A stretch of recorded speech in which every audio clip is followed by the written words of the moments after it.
Nah, kalau kita menetapkan tersangka, kalau itu pejabat yang sangat-sangat high level gitu, kita mesti izin presiden.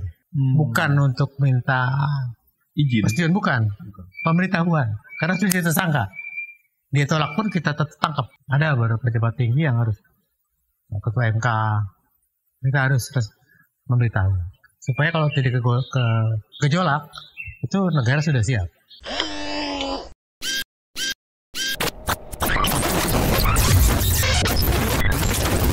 Halo teman-teman, apa kabar? Jumpa lagi di Buka Kartu. Ya, saya Imam Priyono dan hari ini saya merasa terhormat bisa diterima di kediaman salah satu sosok yang sangat bersemangat, punya kiprah yang panjang di penegakan hukum dan juga isu-isu terkait anti korupsi. Pernah memimpin KPK di 2011 hingga 2015. Langsung saja, Bapak Adnan Pandu Praja. Pak Adnan, apa kabar? Alhamdulillah. Sehat ya Pak? Ya. Pak, pertama-tama sekali lagi terima kasih. Diundang ke kediaman, suasananya enak gitu ya, adem, gerimis gitu ya. Jadi kita ingin sebenarnya ngobrol-ngobrol aja Pak. Kita sama-sama tahu YouTube itu yang nonton kebanyakan anak muda Pak. Okay. Dan kita nggak mau anak muda kita ahistoris. Tidak memiliki rentang pemahaman sejarah yang panjang. Dan kita ingin mencuplik-cupliknya dari individu-individu gitu ya. Khususnya di tema-tema yang selalu diangkat di channel ini. Kita ingin dapatkan itu salah satunya dari Pak Adnan. Nah, kita pelan-pelan nih cerita Pak Adnan. Saya tentu baca profil Bapak, riset kecil-kecilan, mungkin nggak terlalu mendalam, bisa dikoreksi. Tapi intinya Pak Adnan ini pernah sekolah di UI, kemudian lanjut ke Australia, kemudian kiprahnya habis itu panjang tuh. Pernah menjadi advokat, lanjut dan seterusnya dan seterusnya. Kalau boleh Pak Adnan yang cerita, dan apa yang berkesan di masa-masa itu? Silakan. Jadi kalau bicara mengenai profiling, itu nggak lepas dari persoalan sejak kecil kita ngapain. Karena itu yang mewarnai saya sampai akhirnya terjun ke dunia anti korupsi. Saya dulu dari pesantren, gitu. Ya, dari Gontor. Itu yang sangat mewarnai saya. Langsung switch ke profesi anti korupsi atau profesi public area. Basically saya lawyer. Jadi setelah saya di UI, saya jadi lawyer. Kemudian saya jadi lawyer pasar modal, jadi notaris, yang saya sudah punya, yang teman-teman lihat ini. Kemudian sampai pada titik saya terngiang bahwa holinasi and holiness, sebaik manusia adalah yang bermanfaat buat orang lain. Itu selalu terbayang dalam benak saya. Jadi ketika saya jadi lawyer di notaris dan saya bisa punya semuanya dalam standar Depok ya, saya kemudian merasa bahwa kayaknya bukan ini yang saya cari. Gitu. Kalau saya makin sukses, makin kaya dalam tanda kutip, saya kayak memperkaya diri sendiri. Dari situlah kemudian saya bertekad untuk membangun NGO. Saya nggak pernah berprofesi jadi komisioner, nggak, NGO. Itu ya saya ada rezeki, saya sewa. Saya kontrak rumah di Jakarta, saya gaji karyawan, saya bikin NGO dan saya bersama almarhum Tri Satrio, bersama dengan Helmi Hidayat. Jadi ada akademisinya, Tri Satrio, ada ahli media, Helmi Hidayat, ada yang ahli NGO, Rasid Teknologis, dia dari Skepi, saya yang dari lawyernya gitu.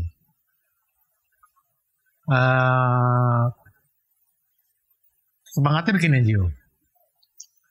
Berjalannya waktu, karena ada isu-isu yang sangat seksi ketika itu mengenai reformasi kepolisian, maka saya bikin NGO mengenai kepolisian. Muncullah Police Watch. Waktu itu kita berenang di bawah UI, Fakultas Hukum UI. Nah, ya karena mungkin agak serius ya, karena ada berbagai ahli tersebut, maka kemudian kita dapat bantuan dari Ford Foundation cukup besar. Tapi akhirnya kita ya bisa keliling ke Amerika, ke Brazil, kemana-mana. Kita bikin majalah, kita bikin kegiatan macam-macam sehingga, dan pas lagi disusun RUU kepolisian, gitu. Terlibat banyak dalam bahasa RUU kepolisian. Entah bagaimana waktu itu ada peluang untuk menjadi komisioner. Komisioner Kompolnas. Kompolnas. Ya. Pertama kali itu, baru pertama kali. Oke. Jadi tidak ada rencana apa-apa. Saya ikut tes dan kemudian saya menjadi komisioner. Nah, begitu jadi komisioner, saya mengembalikan sertifikat saya sebagai notaris. Saya kan punya izin notaris. Saya notaris di Tangerang. Saya kembalikan, tapi lawyer tetap. Waktu itu masih bisa ngerangkap. Lawyer juga, notaris juga. Saya kembalikan itu, dan PPAT saya juga sudah selesai. Saya akan selesai. Kalau lawyer kan ini simpanan saya untuk masa datang. Artinya kesempatan untuk mencari uang dalam tanda cukup lumayan dari sisi dunia notaris saya tutup. Gitu. Saya jadi komisioner dengan gaji yang ya secukupnya. Itu komisioner batch pertama lagi. Batch ya. Pertama. Pasti perhatian masih kurang dan seterusnya. Iya gitu. Jadi secara aset buat saya ada cukup. Oke. Jadi secara penghasilan bulanan berarti sudah harus berubah, dan ketika itu saya bersyukur karena ada Bang Karni Ilyas. Oke. Yang buat akhirnya batch pertama itu cukup sukses menurut saya, karena kita bisa buat program 259 di TV One. Gitu. Bang Karni saat itu komisioner Kompolnas bareng Bapak. Iya. Satu angkatan ya. Iya, dua periode. Iya. Saya, Pak Karni Ilyas, Pak Lili Hawa, ada macam-macam lain. Dan karena ada Bang Karni, sehingga kita bisa lebih tampil ya, ada TV One. Dan waktu itu memang tidak mudah karena ini batch pertama, dan tapi cukup dalam tanda kutip cukup berani, cukup buat banyak gebrakan gitu ya, itu dengan acara di TV One sampai akhirnya kelasnya cukup tajam dan ditengahi oleh Pak Awaludin Yamin, karena kita cukup kritik tajam kepolisian itu sebagai komisioner, dan memang mesti begitu. Ya, sampai ada peristiwa saya sampai sangat tegang dengan Kapolri ketika itu, dan buat saya itu biasa saja.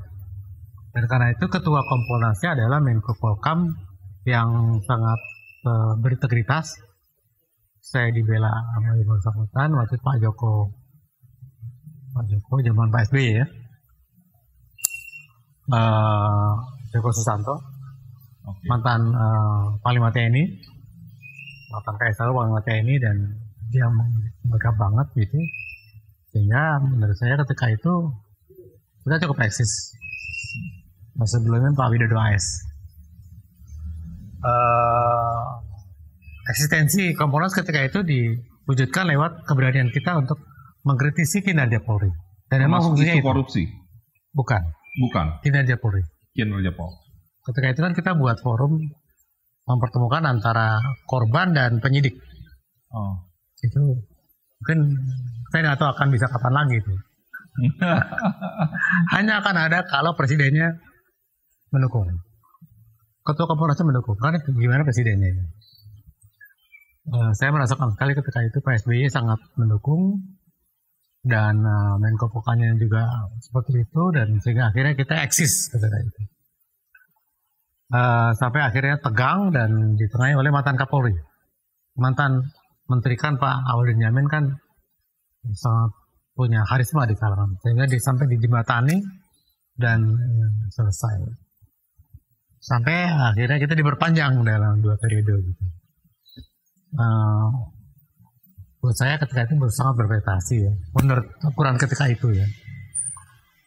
Setelah itu ya beda pimpinan ya beda. Ya kita lihat di dalam perkembangannya berbeda gitu. Nah, pelajaran dari saya ketika itu bahwa memang sebenarnya saya ditimpa oleh ombudsman. Jadi ketika itu ombudsman saya terlibat banyak pada proses-proses pengaderisasi ombudsman. Bagaimana sih komisioner itu atau lembaga sampiran ya, lembaga kita kan disebut sebagai lembaga pilar keempat ya, itu bekerja. Itu saya belajar banyak dari ombudsman. Ketika itu saya dikader menjadi komisioner ombudsman sebenarnya gitu, bersama dengan NGO ketika itu, tapi jadinya di Kompolnas. Tapi banyak terilhami dari proses di ombudsman itu. Nah, saya sangat serius ketika itu. Kami berkantor dari Mabes Polri digeser ke PT IKA, dan saya dapat tempat tinggal yang cukup memadai di perumahan Pati Polri di apartemen itu. Dan saya karena saya sekretaris Kompolnas, saya sampai nginep, saya punya ruang tinggal sehingga saya bermalam di sana, saya benar-benar tinggal di sana. Ya kantor tinggal nginep dan sebagainya. Saya karena yang lainnya walaupun ada tempat tinggal tapi mungkin banyak kegiatan lain dan saya harus dedicated gitu. Dan saya sangat menjiwai, dan sehingga saya merasa begitu ada peluang masuk ke Kompolnas, kayaknya asik juga nih saya ke Kompolnas ya, ke KPK. Saya ikut tes. Jadi pertama saya tes di Kompolnas, saya lulus langsung sekali masuk. Saya mengalami banyak cobaan, ujian, macam-macam lah gitu. Karena kalau di Kompolnas dan KPK, kita nggak ada ajudan. Oke. Jadi yang ada pada pendamping. Pendamping saya ketika itu adalah AKBP. Jadi satu tingkat lagi masuk Pati ya. Jadi cukup senior, tapi tidak ada ajudan. Dan saya benar-benar all out di situ. Biasa cobaan macam-macam, sampai saya yang paling menarik, saya ditawari untuk bisa merekomendasi calon Kapolda. Ini masih di Kompolnas nih, Pak? Kompolnas. Oke. Karena emang kita merekomendasi calon Kapolri. Sehingga dan karena ketika itu memang sangat bergengsi, sehingga saya bisa merekomendasi calon Kapolda. Dan saya tolak. Dan saya tahu, karena saya tahu ya apa yang akan dapat saya, apa yang kemudian dampak dari rekomendasi saya. Secara finansial udah dahsyat itu. Saya bisa bayangin saya pindah rumah ya. Saya tahu deh. Saya tolak itu. Yang kedua, kalau saya merekomendasi tiba-tiba rekomendasi saya semua itu tidak berprestasi, saya dosa.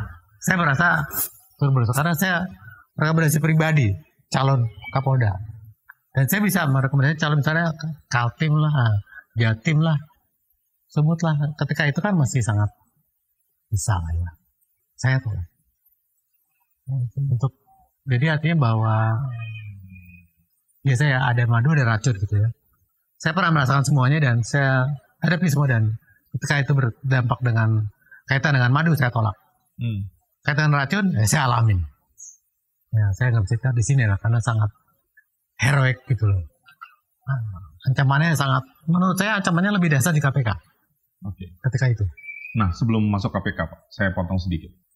Apa yang melatar belakangi Pak Adnan itu bisa dibilang menentang arus begitu ya, kalau saya lihat. Maksudnya di Kompolnas, kemudian tadinya udah nyaman jadi pengacara, jadi notaris dengan mungkin pendapatan yang jauh lebih baik, tetapi malah milih jadi NGO, milih jadi Kompolnas, nanti ujungnya ke KPK yang resikonya semakin tinggi gitu. Apa turning point-nya Pak? Kenapa memilih jalan itu? Kan orang secara umum lebih memilih jalan yang aman-aman gitu ya. Kalau bisa nggak usah keserempet macam-macam lah gitu. Gimana? Ya tadi itu, karena background masa lalu saya dari pesantren itulah yang buat itu ya? Doktrin itu melekat di benak saya yang merasa bahwa apa sih passion saya gitu kan. Ternyata passion saya itu khairun nas wal mu'minas. Jadi sebagai manusia adalah manfaat buat orang lain, bukan buat diri sendiri. Dan itu kena ya Pak ya? Itu kena banget, sehingga akhirnya saya balik arah. Dan saya pikir ini biasa aja ya. Banyak orang yang juga memilih jalan itu sejak awal dia sudah bertekad ketika dia menjadi ASN, ada juga gitu, atau ketika menjadi masuk Polri atau masuk TNI. Pertanyaan awal mesti itu, apakah Anda siap hidup apa adanya? Gitu.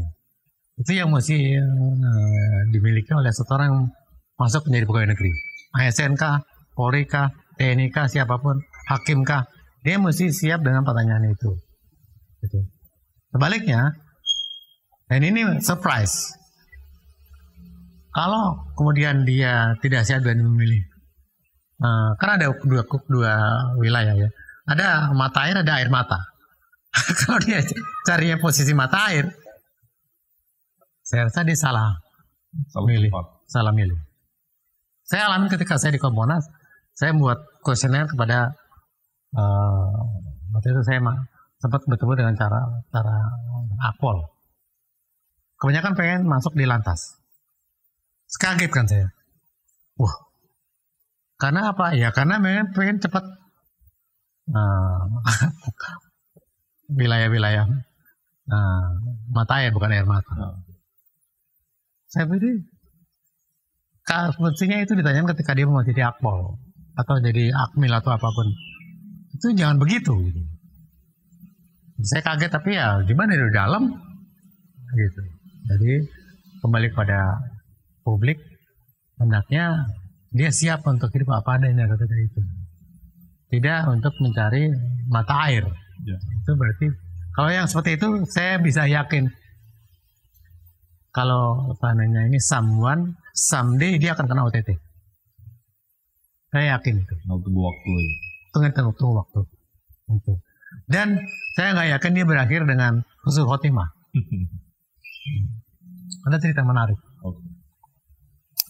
Saya bertemu dengan seseorang yang mau pensiun di Kementerian Keuangan. Ini dia, di Menko, di kantor Menko dari Kementerian Keuangan. Dia cerita sama saya bahwa dia dari ITB, Peter, sekarang dia komisioner di Ombudsman. Dia cerita, orang-orang angkatan saya yang hidupnya itu ya kurang istiqomah, rata-rata selesai. Nggak sampai ujung. Nggak husnul khotimah, Bang. Nggak sampai ujung dan nggak husnul khotimah. Oke. Dia sampai deputy Menko. Oke. Tapi kalau yang orangnya ya berintegritas, apa adanya aja dan sebagainya, dia sampai Menko, deputy Menko. Itu kan berarti apa yang dulu saya cita-citakan dan pengalaman saya cocok dengan pengalaman dia. Dan sekarang dia jadi komisioner di Ombudsman. Artinya bahwa buat adik-adik nih, pelajaran apa yang bisa dipetik dari pengalaman kami yang seperti yang saya ceritakan adalah ketika Anda memilih profesi, Anda mesti berpikir the worst case. Dari itu mesti konsisten. Tapi kalau sebaliknya lebih baik janganlah. Oke.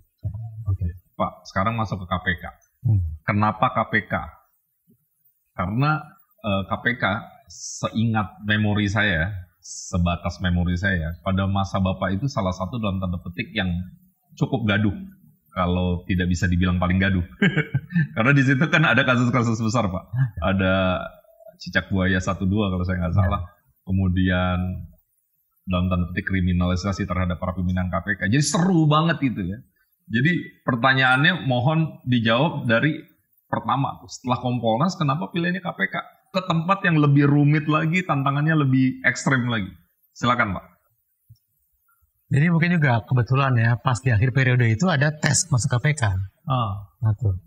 Kedua, dari sisi disiplin keilmuan masih nyambung. Ketiga, Kompolnas KPK ya naik satu tingkat gitu ya. Karena buat saya, what next? Selalu pasti orang berpikir, what next setelah ini? Ketika itu saya berpikir, kayaknya setelah ini ya paling pas KPK lah. Kan pilihannya masuk KPK, masuk KY, atau apa gitu. Kan waktu itu tes terbukanya, kebetulan ada peluang ikut tes di KPK ya, saya ikut tes aja gitu.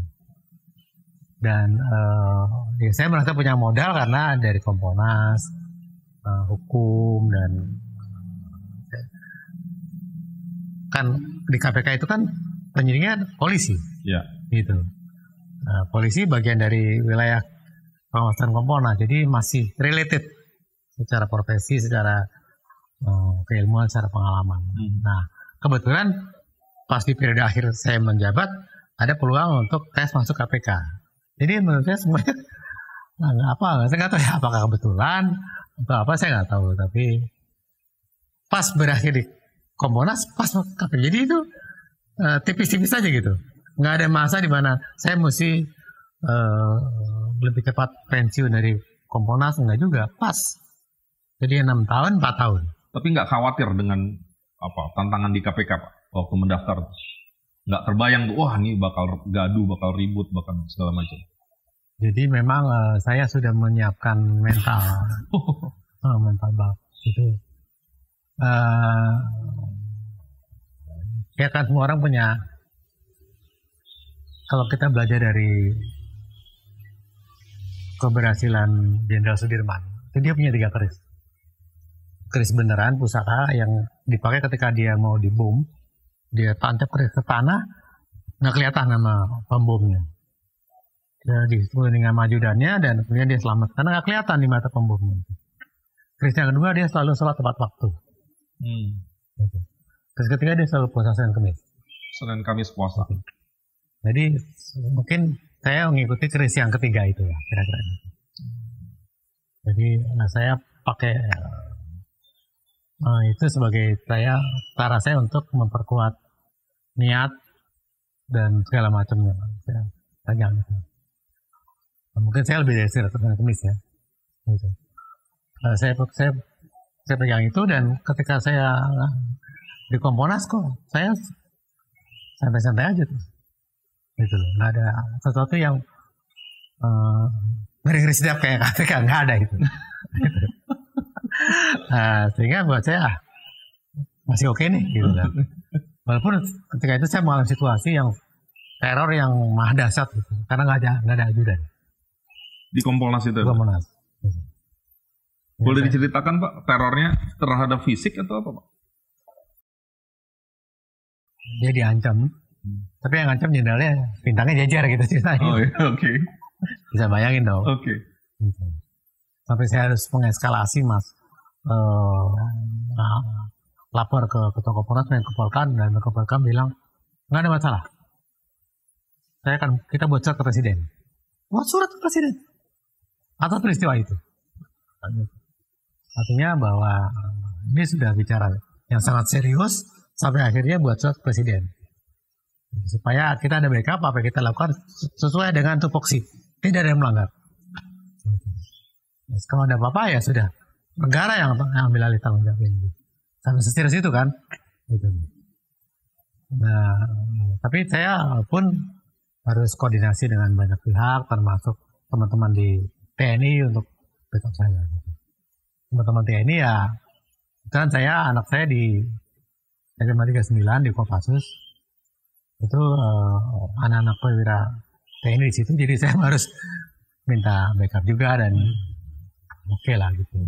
Apa boleh buat kan? Kita nggak boleh mati konyol dong. Iya. Yang backup juga nggak sembarang, bintang 3 juga, jadi harus seperti itulah. Gitu. Karena emang pokoknya nggak boleh mati konyol, kita mesti rasional, dan saya lakukan pengamanan seperti itu. Gitu. Jadi begitu kejadiannya. Tapi itu pun karena ada persiapan batin, Bapak merasa itu biasa-biasa saja. Oke, sekarang kita masuk ke KPK. Waktu Bapak di dalam KPK, suasana gaduhnya itu sesuai ekspektasi atau melampaui ekspektasi, Pak? Ini, gimana? KPK itu unik. Kalau saya di Kompolnas, saya merasa tidak banyak yang dukung saya. Dari 9 komisioner, 3 pejabat Panglima Menko Polkam, Menteri Dalam Negeri, dan Menpan. Itu yang 6 sipil. 2 mantan pensiunan Polri. Itu ya, yang lain sipil. Itu saya merasa dibanding dengan KPK kurang solid. Oke. Gitu. Kayaknya yang belain gue siapa? Iya, ada suasana itu ya. Itu susah itu. Gitu. Kalau di KPK solid semuanya. Pimpinannya ketika itu bayangin, 5 pimpinan semuanya sarjana hukum. Abraham Samad, BW, Pak Busro, saya, Pak Zul, jaksa. Oh itu kita semua mempunyai background yang sama, dan semuanya berintegritas. Sehingga kita solid, saling menguatkan. Itu yang penting. Akhirnya kalau ada sesuatu yang miring-miring dikit, kita kembali ke komitmen bersama. Gitu. Itu kenapa sampai orang-orang yang masuk di KPK yang mantan penyidik di luar, mantan jaksa, begitu masuk KPK, karena semuanya kondisinya kondusif, maka lama-lama menjadi terkondisikan seperti KPK. Mungkin ketika di luar KPK dia belum. KPK karena semuanya seperti itu, semua akhirnya satu suara, satu bahasa, satu tekad. Ya, saya sampai bingung kalau ada istilah KPK, Taliban dan sebagainya, karena semuanya solid kok. Semuanya satu bahasa. Ya kemudian ada yang berjenggot, ada yang kemudian celananya cingkrang ke sana itu. Menurut saya itu berlebihan, karena semuanya solid. Jadi kawan kami pimpinan semua solid. Kemudian akhirnya semakin kuat kita, semakin merasa kuat kita, saling menguatkan gitu. Masih ada novel, masih ada macam-macam kan, jadi masih ada Pak Abdul Mahua. Jadi memang sangat solid ketika itu. Maka kalau kita menetapkan tersangka, kalau itu pejabat yang sangat-sangat high level gitu, kita mesti izin presiden. Bukan untuk minta izin. Presiden bukan. Pemberitahuan. Karena sudah jadi tersangka. Dia tolak pun kita tetap tangkap. Ini bukan izin, pemberitahuan. Udah tersangka. Kalau ditolak tetap kita tangkap. Ada beberapa pejabat tinggi yang harus, ketua MK, kita harus memberitahu. Supaya kalau tidak gejolak, itu negara sudah siap. Kita beritahu. Tetap kita tangkap. Jadi kan ada banyak tokoh yang terjadi ketika itu. Jadi yang utama adalah faktor yang kita saling menguatkan. Gitu. Jadi ketika itu kami pun ketika di seleksi juga nggak sembarangan kan teman-teman ini ICW yang justru mereview saya, melihat masa lalu saya, dia kesini semua saya nggak tahu, ke masjid segala macam diwawancara semua orang ICW agar masa lalu saya semua clear. Teman kuliah saya ditelepon, teman saya ditelepon sama teman-teman ini. Kalau seandainya ketika itu saya makan duit senat gitu, coret saya. sangat dalam, prudent prosesnya. Gitu. Jadi dan semuanya seperti itu, ada Mas BW, Pak Busro, Abraham, semua seperti itu. Panan, saya potong lagi. Mungkin teman-teman nih bisa googling ya yang nonton 2011, 2015 apa yang terjadi saat itu khususnya di isu perjuangan anti korupsi. Itu gaduh sekali, luar biasa itu. Banyak pimpinan negara yang dicolek sama komisioner KPK. Dicomot, dan itu bahkan aparat penegak hukum dan seterusnya. Iya, di Tabilo. Pas calon menteri.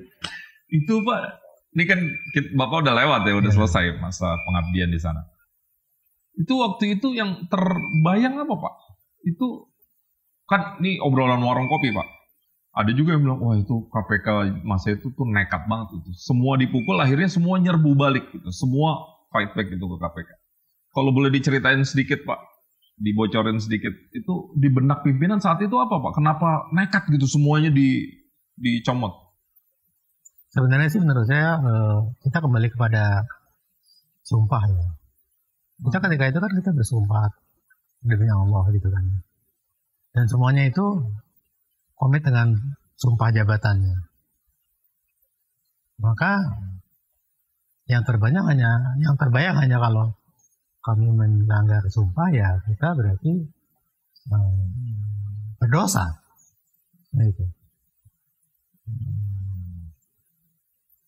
Hanya itu aja, nggak ada yang lain. Sehingga tantangan ke depan itu hampir kurang diperhitungkan.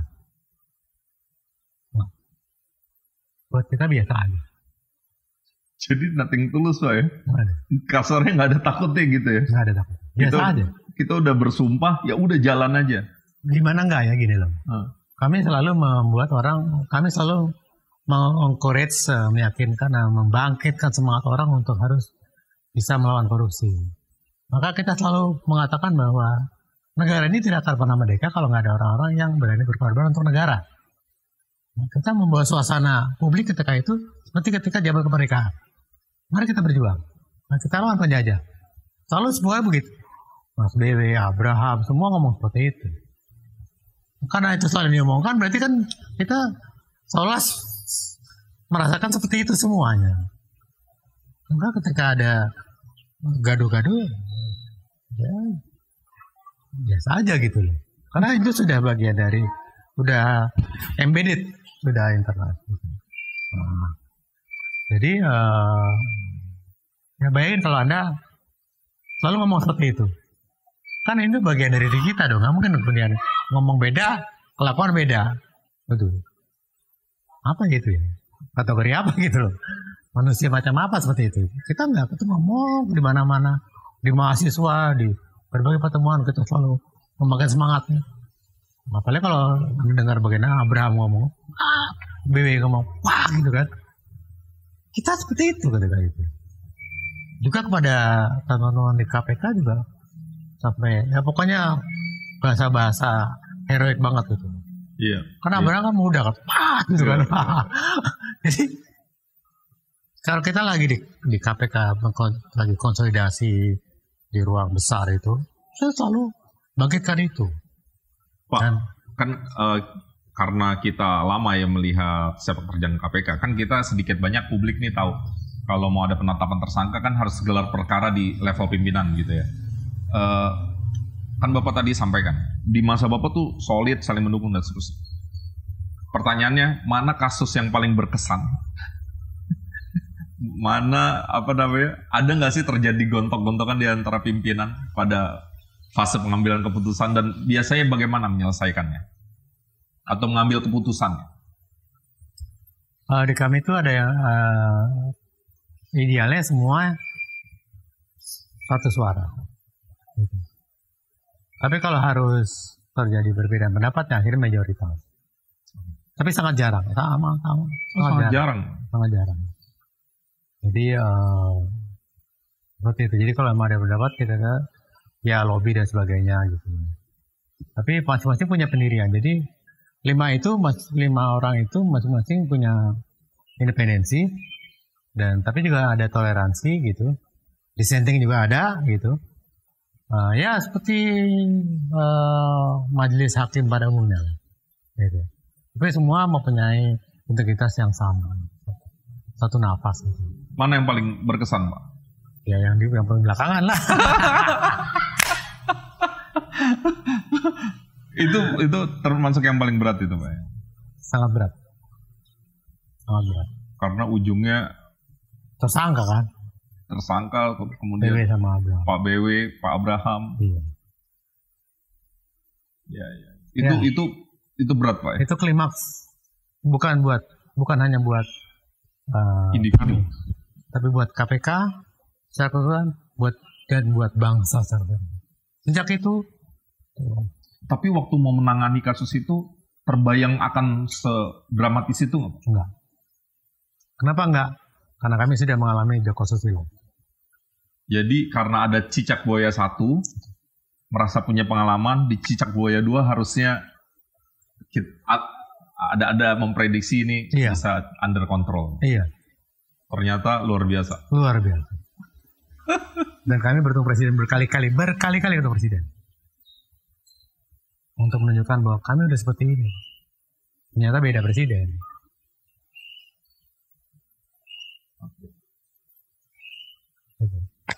Waktu itu Pak SBY,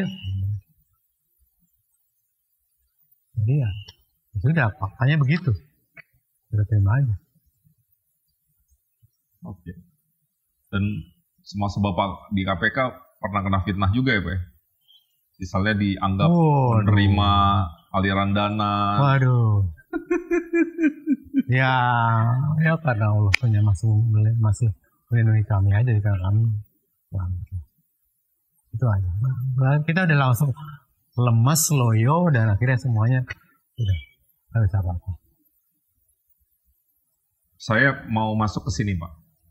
Soal perjuangan kita terhadap perang melawan korupsi atau anti korupsi gitu ya.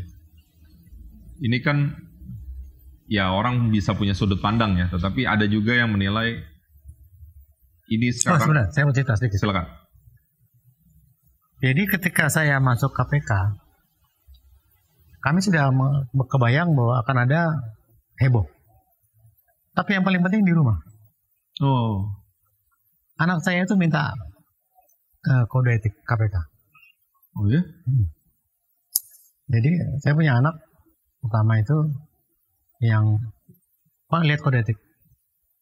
Oh, di rumah saya ada inspektorat, ada PN-nya. Anak saya. Jadi kalau ini, Pak itu kamu melanggar nggak? Gitu. Jadi dia yang jadi pengawas di rumah itu harus ada di rumah. Istri, anak atau siapapun. Itu juga penting. Nah gitu. Jadi mungkin kan di rumah ada saya, ada istri, ada mata sebagainya. Kalau ada PM-nya, itu akhirnya ketika saya tidak ada dan sebagainya, ada pembantu dan sebagainya, itu dia ada yang ingetin. Ingat loh. Ada kode etik. Ini, ada kode etik. Itu pembantu saya itu akhirnya juga, atau yang dia di rumah bisa diingetin sama PM di rumah ini. Penting. Ya. Jadi ini kaitan dengan ketika saya memberikan induksi ke teman-teman lembaga lain, siapkan istri Anda atau orang untuk bisa menjaga semangat Anda. Sehingga di KPK itu, kalau orang masuk KPK, istrinya ikut tanda tangan.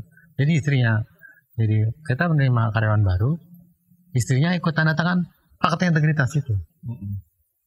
Karena dengan integritas tahu kode etiknya, dia tahu konsekuensinya punya suami atau istri yang kerja di KPK. Dan di masa Bapak ada fakta integritas terhadap keluarga. Gitu. Nah itu pun ini juga yang kemudian saya aslikan pada lembaga-lembaga di mana saya memberikan encouragement agar istri ikut tanda tangan, atau suami ikut tanda tangan, agar mendukung semangat yang bersangkutan untuk komit pada janjinya. Itu penting. Dan saya alami di rumah. Oke, Pak, saya mau balik ke soal anti korupsi tadi. Saya persingkat pertanyaannya, apa pandangan Bapak terkait dengan isu anti korupsi saat ini? Kan kita punya berapa waktu ke belakang ya, soal revisi Undang-Undang KPK, kondisi KPK sekarang, kemudian pemahaman publik, rasa deterrence efek yang dulu dimiliki KPK dan seterusnya apapun. Tapi sekarang Bapak udah cukup jauh dari periodisasi Bapak, jangan-jangan sudah bisa melihat helikopter view kan? Wah, ternyata ini loh yang terjadi dan apa yang sebenarnya bisa dilakukan di masa mendatang untuk memperbaiki situasi.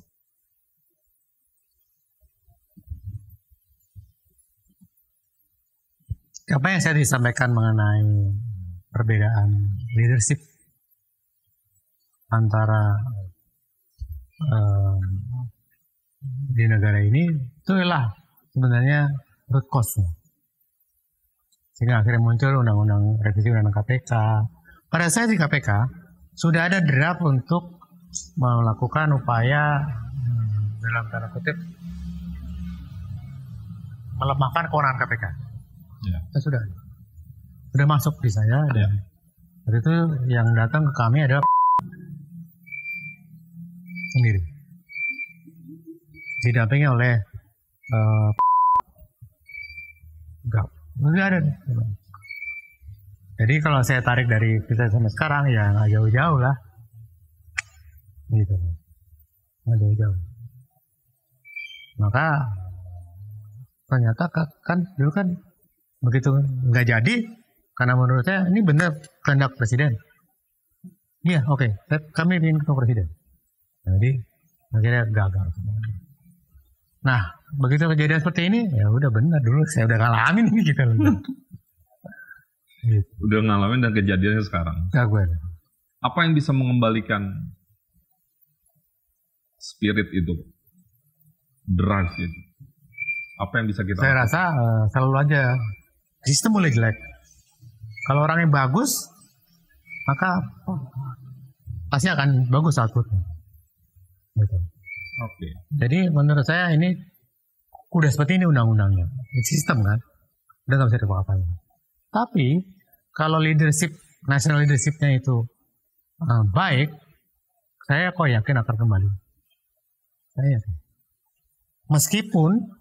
Meskipun baru eksekutif saja. Kan kita ada eksekutif, ada legislatif, ada yudikatif. Tapi kalau leadership nasionalnya baik, kita akan kembali. Jadi kalau kita mau memperbaiki ini secara sistemik, ujungnya SDM, ujungnya sebenarnya merit system ya Pak. Di semua lini kalau merit sistemnya jalan, orang yang duduk adalah orang yang kompeten dan punya integritas baik, lama-lama kita akan balik lagi. Betul. Jadi jangan salah pilih orang. Jangan salah Di pilih. semua level. Di semua. Jangan salah pilih orang. Kita nanti punya momentum kan Pak, sebentar lagi 2024 kita punya momentum di semua lini, serentak, jangan salah pilih orang. Jangan boleh. Ini saya juga menarik nih kalau sedikit menghubungkan. Kemarin Prof. Mahfud, Menko Polhukam di channel YouTube yang lain cerita salah satu dari dua tantangan yang harus diselesaikan oleh periodisasi selanjutnya. Yang nomor 2-nya adalah korupsi. Korupsi beliau bilang sekarang sudah Parah. mungkin tidak literally sama, tetapi intinya yang saya tangkap beliau sampaikan sudah pada level yang mengkhawatirkan karena ada di mana-mana. Iya. Di mana-mana ada yang dilakukan oleh banyak orang. Itu juga persepsi dari Pak Wan. Iya. Makin kan ukurnya dari indeks persepsi korupsi. Gitu. Yang kedua, orang sekarang ini kesan umum ya. Lebih takut ngomong ketimbang korupsi. Lihat. Tokoh-tokoh nasional, saya takut ngomong. Gue kian Gi. Saya tidak pernah merasa takut ini buat ngomong. Lebih takut ngomong ketimbang korupsi.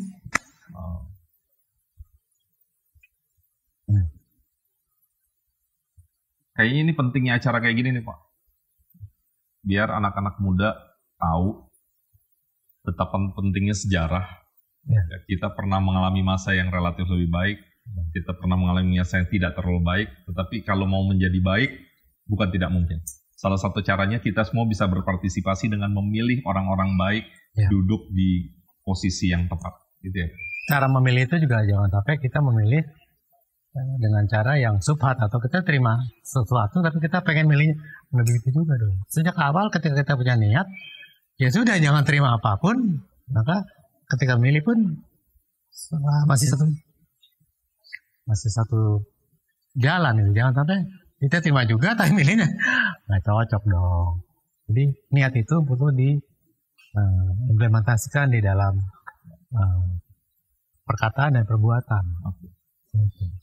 Pak Pandu, kalau kita lanjutkan ini bisa nggak habis-habis. Tapi sebaik-baik acara tentu harus ada durasinya dan harus ada habisnya, gitu kan? Biar pemirsa bisa ketagihan salah satunya. Tetapi sebelum menutup, saya ingin Pak Pandu address khususnya ke anak-anak muda, Pak. Terkait dengan konteks perjalanan Pak Pandu, terkait dengan pemberantasan korupsi, anti korupsi. Mohon address untuk anak-anak muda yang nonton. Apa yang penting? Pertama, mereka perlu harus menyadari secara benar bahwa ini semua adalah diperoleh dari perjuangan para pejuang kemerdekaan kita. Jadi jangan diputus pada ini kan hasil kerja orang tua saya. Ya, jangan lupa orang tua kan ada kakeknya ada sebenarnya. Tarik dari konteks negara ini adalah hasil pengorbanan dan perjuangan para pejuang kemerdekaan. Mereka berkorban nyawa, berkorban segala macam. Lihat orang Aceh. Kalau kita banyak dengar cerita kan bagaimana nyumbang pesawat, emas dan sebagainya. Karena negara ini berdiri, gitu. Semua banyak raja-raja semua komit untuk membuat negara ini berdiri. Jadi pengorbanan itu mungkin mereka kurang mendapat informasi yang cukup utuh mengenai bagaimana pengorbanan para pendiri negara ini, para raja-raja, para segala macam. Kesana itu kan kurang didalami gitu, atau kurang literasi dan sebagainya. Kalau itu bisa dimahami secara benar, maka mereka akan bisa membangkitkan semangatnya untuk membangun negara ini secara benar gitu, dalam konteks integritas gitu. Maka pengorbanan yang tuntas, yang utuh, yang all out lah, negara ini akan bisa terbangun dengan baik. Tapi kalau dia pragmatis aja bahwa ini semua kan gue yang cari duit, masa gue nggak bisa menikmati soal akhirat, soal nanti. Jadi hal idealisme itu semakin diabaikan, membuat akhirnya negara semakin terpuruk. Kalau semua generasi muda itu bisa menyerap aspirasi dan semangat para pejuang kemerdekaan, saya yakin Indonesia akan maju. Saya yakin itu. Jadi jangan lepaskan dirinya dari konteks bagaimana negara ini dibangun. Pak Adnan, terima kasih sudah memberikan kesempatan bercerita. Tentu tidak lengkap, tetapi saya rasa ada yang bisa diambil oleh yang menyaksikan. Sehat terus untuk Pak Adnan, sukses selalu. Semoga tongkat estafet ini akan terus bergulir dari waktu ke waktu sehingga Indonesia bisa sejahtera, tentu dengan catatan korupsinya bisa direduksi atau kalau mau lebih utopis dihilangkan, misalnya kayak gitu ya. Jangan salah pilih. Jangan salah pilih. Kita punya kesempatan untuk memperbaiki bangsa ini. Terima kasih sekali lagi pemirsa. Inilah Bapak Adnan Pandu Praja. Sampai jumpa lagi. Please leave a message.